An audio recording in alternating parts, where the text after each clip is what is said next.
Listen, if your arms haven't grown in years, this is probably why. Most people have been training their arms for years and have almost nothing to show for it.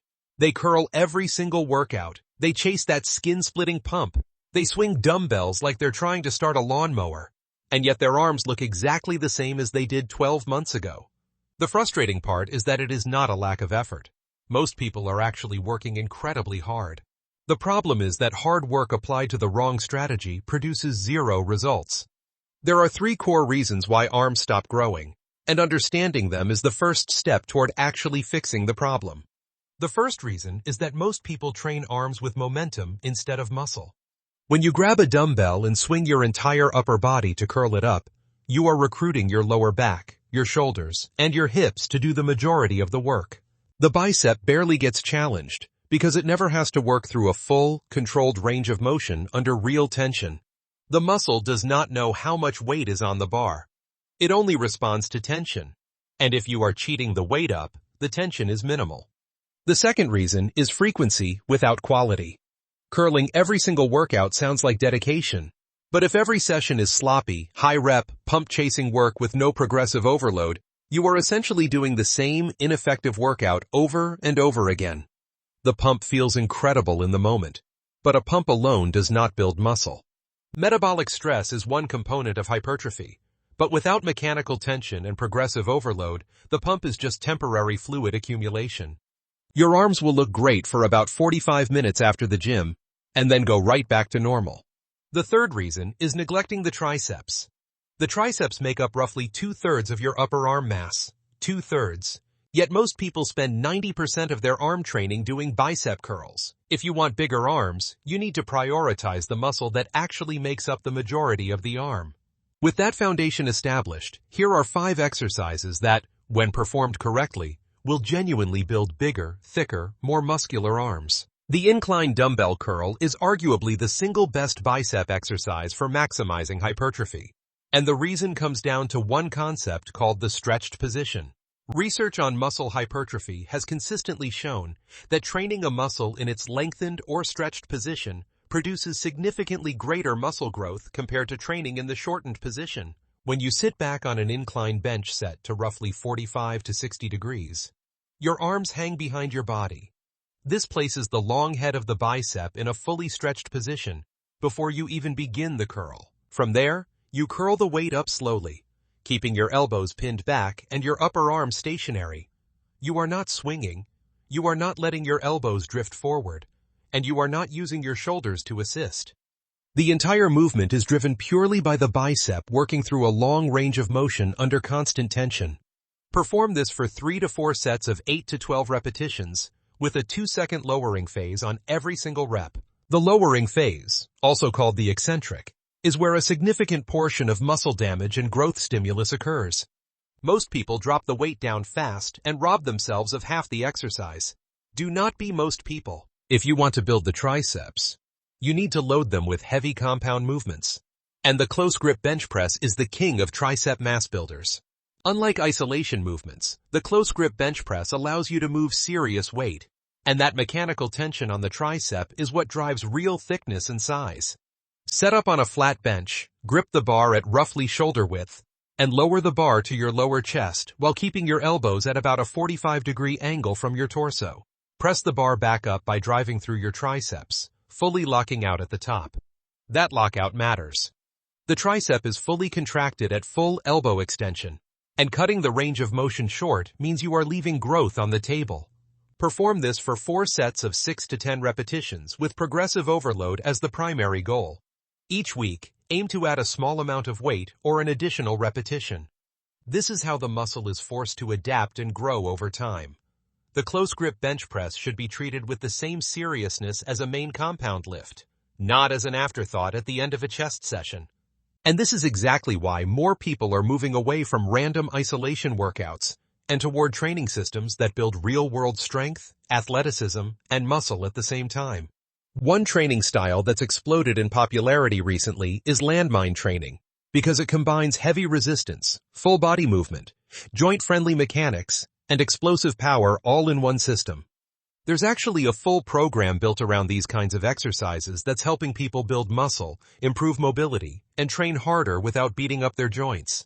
If you want to check it out, I've linked it in the description below. Just as the incline curl targets the bicep in a stretched position, the overhead tricep extension targets the long head of the tricep in its fully lengthened state. The long head of the tricep originates at the shoulder blade, which means that when your arms are raised overhead, the long head is stretched across two joints simultaneously. This creates an enormous growth stimulus that no pushdown variation can replicate. Use a single dumbbell held with both hands, an EZ bar, or a cable attachment overhead. Lower the weight slowly behind your head, feeling a deep stretch in the tricep, then extend fully back to the top. Keep your elbows pointed forward and avoid letting them flare out to the sides. Perform 3 to 4 sets of 10 to 15 repetitions with a controlled eccentric on every rep. The overhead position feels uncomfortable for many people at first, but that discomfort is the long head of the tricep being loaded in a way it almost never gets trained.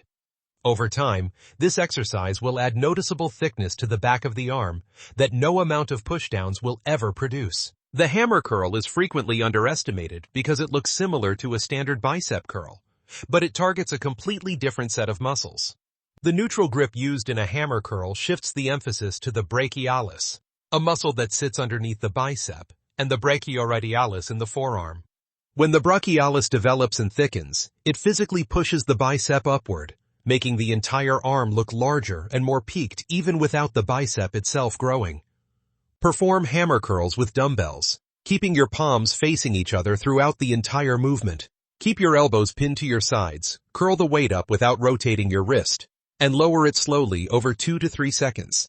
Avoid the temptation to swing or use momentum. 3 to 4 sets of 10 to 12 repetitions is the target. The combination of incline curls for bicep stretch and hammer curls for brachialis development creates a complete approach to upper arm thickness that most people never achieve because they only ever do standard supinated curls. The cable pushdown is one of the most butchered exercises in any gym. People stack on weight, hunch over the cable, and use their entire body to push the rope or bar down while never fully extending their elbows.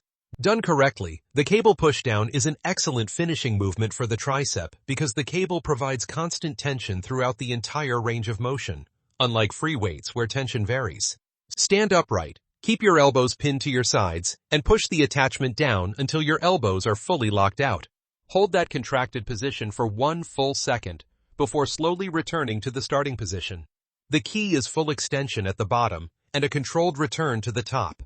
Perform 3 sets of 12 to 15 repetitions with a weight that challenges you without forcing you to break form. This exercise is not about moving heavy weight. It is about creating maximum tension in the tricep through a complete range of motion with a deliberate contraction at the end of every single rep. Building bigger arms is not complicated, but it does require honesty about what you have been doing wrong. Stop swinging weight. Stop chasing pumps as the primary goal. Stop neglecting your triceps. Start training with controlled, deliberate technique that keeps tension on the muscle throughout every repetition. Start prioritizing the stretched position for both biceps and triceps, because that is where the greatest hypertrophic stimulus lives.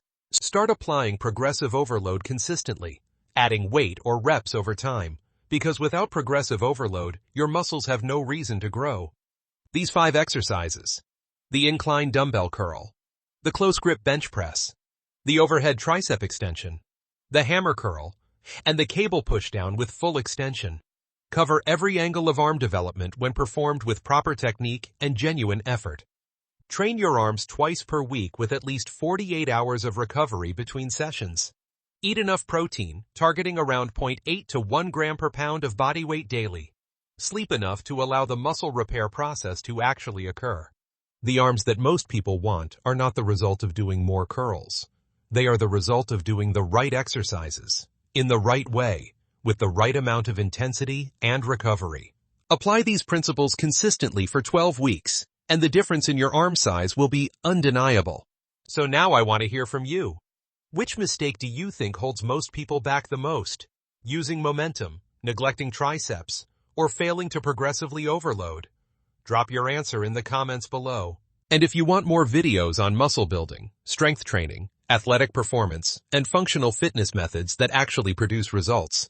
Make sure to subscribe and turn on notifications so you never miss the next video.